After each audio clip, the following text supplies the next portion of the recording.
Resta solo per un attimo il numero 9 Lisniuk qui sulla destra a spingere fortissimo. C'è l'intervento energico come al solito di Radu Tilinka. Al piede per Sotrokan, il lancio è sbagliato, allora attenzione a Quattrocchi, il corridoio possibile non fosse per un altro intervento di Radu Tilinka, il migliore dei suoi in questo avvio. Invio, Radu all'indietro, male però, allora Quattrocchi.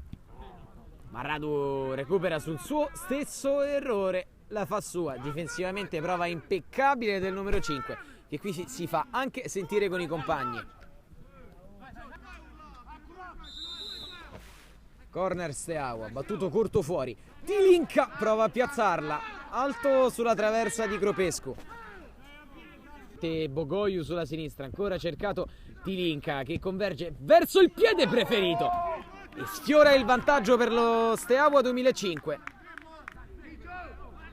Rimessa laterale Steaua.